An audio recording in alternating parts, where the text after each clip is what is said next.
Bismillahirrahmanirrahim. Assalamualaikum warahmatullahi wabarakatuh.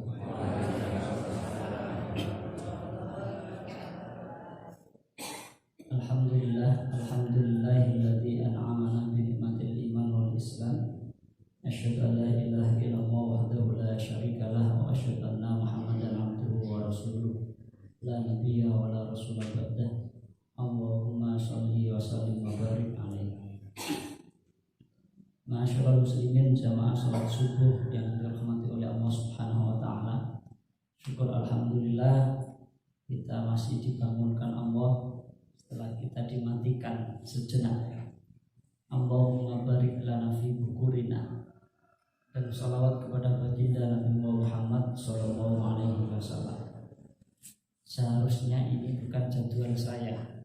Jadi saya cuma ditodong dadakan. Jadi kalau MC-nya salah sebut itu nggak apa-apa, normal ya. Tapi kalau jadwalnya salah sebut, lah itu yang berbahaya. Tapi kalau cuma ban serep itu ya biasanya salah-salah itu nggak masalah. Yang kedua, seharusnya Ustadz Muhajir yang lebih pantas di depan, bukan saya.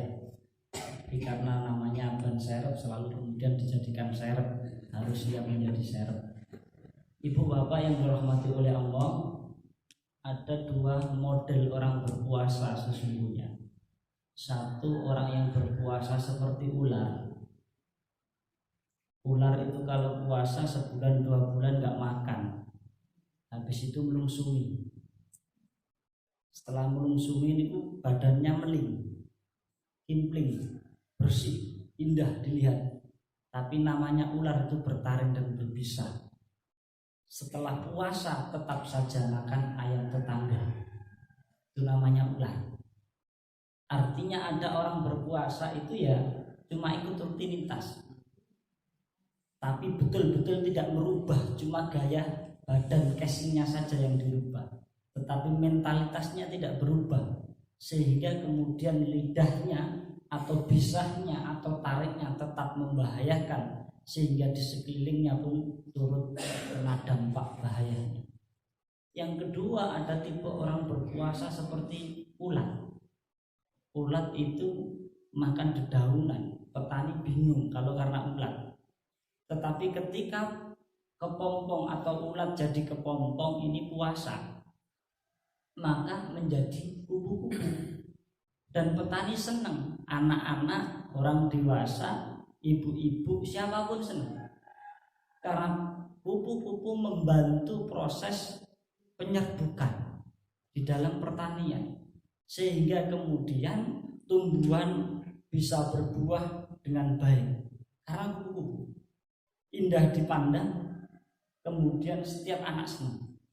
Tapi ingat, kupu-kupu yang berubah baik itu luar biasa, itu hidupnya nggak panjang dibandingkan ular. Lah kinten-kinten ibu-ibu purun kados ular sama kupu-kupu. Kalau kados kupu-kupu pun cepat orangnya. Tapi kalau ular biasanya panjang. Bahkan sampai orang-orang sering bilang itu orang mati-mati.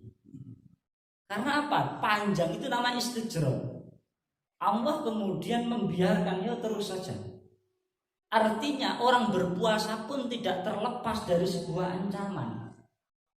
Karena apa? Banyak orang memasuki bulan Ramadan itu bergembira, tapi gembiranya salah. Bukan gembira karena hadirnya bulan Ramadan, tapi kalau mau jujur, gembiranya karena dunia. Gembira karena kumpul-kumpul, gembira karena kemudian nanti dapat makan gratis, gembira karena kemudian dapat baju baru, gembira karena keluarga besar hadir, gembira karena kemudian perkara-perkara dunia. Tetapi betul-betul tidak bergembira menghadirkan hati akan kehadiran Ramadan dengan menyiapkan dengan segala bentuk ketaatan. Maka oleh karena itu baginda Nabi Muhammad SAW, mumpung ini masih ada beberapa waktu sisa di bulan Ramadan, beliau menyampaikan khamsun yuftirna shaim. Ada 5 hal yang menghapuskan pahala orang berpuasa. Yang pertama itu al-kadzib, ndobos. Bu, pinten niki Bu? 10.000 Mas harganya sayurnya. Kok awes Bu, 8.000 saja. Wah, mboten angsal Mas. Iku kulaane wae 8.500. Padahal kulaannya 7.000. Itu namanya dobos. Dobos niku ngibul ngapusi bujui.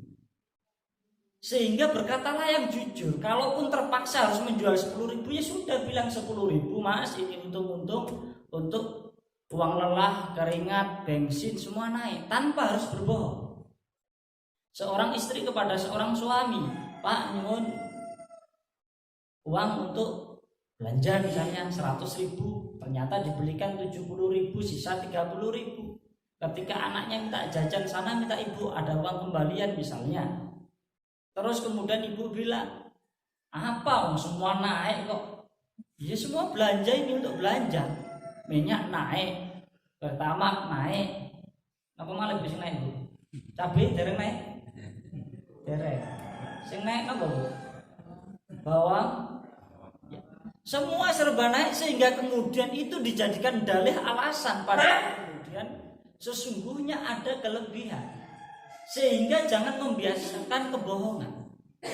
Fi qulubihim marad fazadahumullahu marad. Falahum adzabun alimum bima kanu yakdzibun. Karena hatinya berpenyakit, maka ditambah penyakitnya oleh Allah, maka Allah memberikan azab yang pedih akibat kedustaannya. Maka jangan dibiasakan walaupun dengan anak, yuk dek sini dek, nanti saya belikan, padahal tidak. Terus dengan hewan kur, ternyata nggak dikasih makan. Jangan membiasakan kebohongan yang kecil, karena sesungguhnya innal kadhiba yahdi ilal fujur. Karena kebohongan itu akan mengantarkan kepada kejahatan, dan setiap kejahatan mesti dimulai dari kebohongan. Wa innal fujur yahdi ilan nar, dan kejahatan akan mengantarkan kepada neraka. Padahal puasa kita itu la'allakum tattaqun, dalam rangka mendapatkan surga. Sehingga konsep takwa dengan segala bentuk rangkaian menjalankan amar ma'ruf dan menjauhi nahi mungkar, atau kemudian menghilangkan kemungkaran, berujung pada la'allakum tattaqun, yaitu takwa, dan berujung kepada surga Allah. Maka kadzib itu bagian dari yang harus dijauhi. Apapun kondisinya harus jujur. Yang kedua, ghibah. Ghibah itu rasan-rasan. Biasanya yang sering rasan-rasan itu kalangan yang sering ghibah itu Bu. Bapak-bapak nih. Ya, yang sering ghibah itu manusia. Karena tidak ada monyet ghibah. Jadi bukan ibu-ibu saja.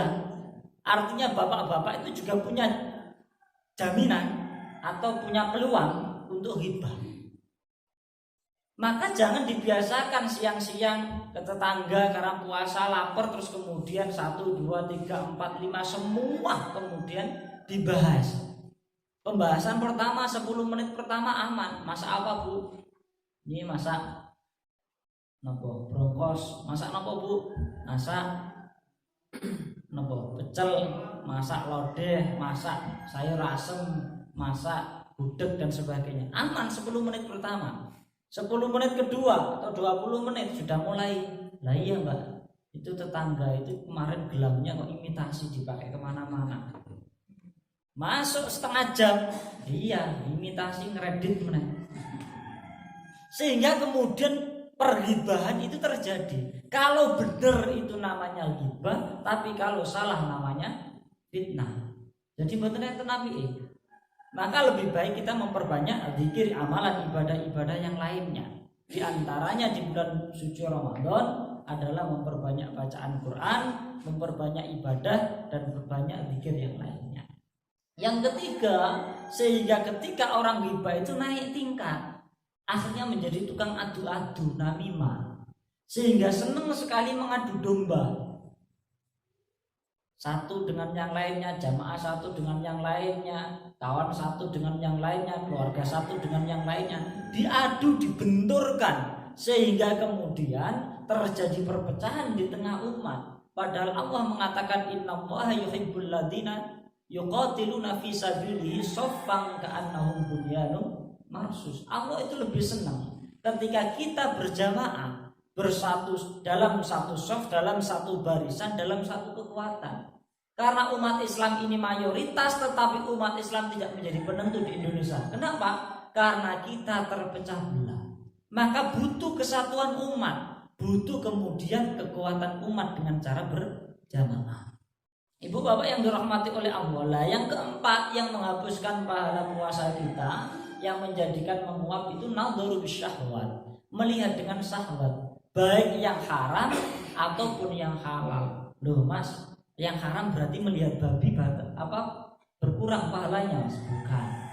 Maksudnya yang haram itu melihat sesuatu yang kemudian diharamkan oleh Allah. Misalnya melihat aurat-aurat yang liar. Di dalam hadis itu kan jelas ayyum ra'atin istaqtarat famarrat dan seterusnya. Liyajidu rihaha faqulu ainin zaniyah. Jadi kalau ada ibu-ibu keluar pakai parfum wangi, terus jalan megal-megal, terus kemudian ada bapak-bapak lagi jagongan, terus kemudian bapak-bapak menghirup baunya, kira-kira gitu. Faqulu ainin zaniyah, setiap mata yang memandang itu zina. Kiten-kiten kalau derek tanglet, kalau ada orang kumpul kebo, itu ada kebonya boten. Boten. Artinya kumpul kebo itu walaupun nggak ada kebonya itu berarti adanya perkumpulan, adanya pasangan. Berarti kalau ada orang melihat itu ada yang dilihat. Berarti yang disebut zina itu bukan yang melihat saja, tetapi yang kemudian memang menyengaja diri atau memancing perzinahan itu. Sehingga ibu-ibu jangan kemudian banyak pakai parfum di luar terus kemudian menghias diri sehingga banyak orang tergoda. Yang bapak-bapak ke masjid sunahnya pakai parfum. Jadi sunnah pakai parfum itu untuk laki-laki. Untuk ibu-ibu sunnah boleh di rumah untuk suaminya. Artinya biar tidak salah kaprah, sehingga saat melihat itu tidak ada pancingan, tundukkan pandangan. Yang putri juga kemudian harus mampu menutup diri, sehingga nadharu bisyahwat bisa tercegah. Yang kedua, nadharu bisyahwat yang halal. Apa? Melihat yang halal, contoh istri itu halal, tetapi kemudian saat puasa harus ditahan, kecuali saat malam silakan. Ukhilla lakum lailatas syiyami rafatsu ila nisaikum, monggo. Tetapi saat siang harus kemudian dijauhkan. Ataupun maaf ngapunten, biasanya nanti jam 8 ibu-ibu sudah mulai masak untuk berbuka. Masak enak-enak terus kemudian difoto-foto terus kemudian diposting. Ngapunten, itu juga mengurangi min husnil islamil mar'i tarkuhu ma la ya'ni. Dari pengajaran Islam yang luhur yang kemudian mulia itu meninggalkan perkara yang enggak manfaat. Di antara kita posting ya, itu bisa jadi ada orang-orang yang nggak kuat mental, nggak kuat kemudian kondisi keimanannya, sehingga tergiur, sehingga melihat dengan syahwat. Apalagi orang posting makanan, itu ada dua kemungkinan, Pak.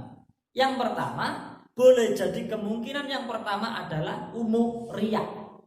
Yang penting jenengan posting misalnya sate nomor rica-rica. Sate misalnya. Apakah kemudian ada potensi jenengan akan berbagi dengan postingan itu? Kan enggak. Maka potensi besarnya adalah riya. Maka diusahakan tidak. Apalagi puasa ini bukan untuk bahan postingan makanan. Yang kedua, boleh jadi saat memposting makanan itu memang karena kita enggak makan itu, biar kemudian dipandang orang lain kita makan itu. Artinya apa? Kemungkinannya serba enggak enak, serba enggak baik. Maka lebih baik menjauh dari itu agar kemudian tidak sia-sia kita di dalam menjalankan puasa kita. Yang kelima, apa itu? Al-yaminul kadzibah, sumpah palsu. Dilantik di bawah Al-Qur'an, memerdekakan rakyatnya, memberikan kemakmuran, amanat Undang-Undang 1945, pendidikan warga negara terjamin. Tanah air itu adalah milik masyarakat, milik negara, milik umat. Tapi hari ini semua serba terprivatisasi, semua serba mahal, semua hari ini serba kesenjangan terjadi. Maka itu bagian dari sumpah palsu. qabil tu nikah, saya terima nikahnya ini si fulan dan ini dan seterusnya. Ternyata tidak memberikan pendidikan kepada istrinya, itu namanya al-yaminul kadzibah, sumpah palsu. Berjanji dengan Allah saat 4 bulan ditiupkan roh oleh malaikat untuk menyembah Allah, la ilaha illallah, tidak ada sesembahan selain Allah. Ternyata saat keluar kemudian dalam proses kehidupan tahu mendengarkan nasihat itu tetapi tidak bergeming, itu namanya al-yaminul kadzibah. Dan ternyata ketika kemudian digali dan digali, sesungguhnya kita banyak mempunyai peluang kesalahan dan kekurangan. Maka ibu bapak yang dirahmati oleh Allah, al-mu'minu qawwamun ala nafsi yuhasibu nafsah. Orang mukmin itu pemimpin bagi dirinya dan dia harus mengintrospeksi dirinya. Masuk Ramadan 10 kedua, akan 10 ketiga. Nabi dan para sahabat itu mengencangkan pinggangnya, mengencangkan sabuknya, karena kemudian betul-betul akan berpisah dengan Ramadan. Boleh jadi yang kemarin 19 atau 18 hari yang sudah kita laksanakan belum tentu ada jaminan diterima, tetapi sisa Ramadan belum tentu kita selesai. Artinya mari kita mawas diri bahwasannya Ramadan ini boleh jadi Ramadan terakhir, sehingga merataplah menghadap Allah, tersungkurlah menghadap Allah, buat waktu khusus. Walaupun secara berjamaah kita beribadah, tetapi buatlah waktu khusus di dalam Ramadan, sehingga kita semua bisa kemudian berkhalwat dengan Allah Subhanahu wa ta'ala, sehingga pada akhirnya ada alasan bagi Allah besok untuk menjemput kita dengan sebutan ya ayyuhan nafsul mutmainnah irji'i ila rabbiki radiyatan mardiyah fadkhuli fi ibadi wadkhuli jannati. Nasrun minallahi wa fathun qarib. Assalamualaikum warahmatullahi wabarakatuh.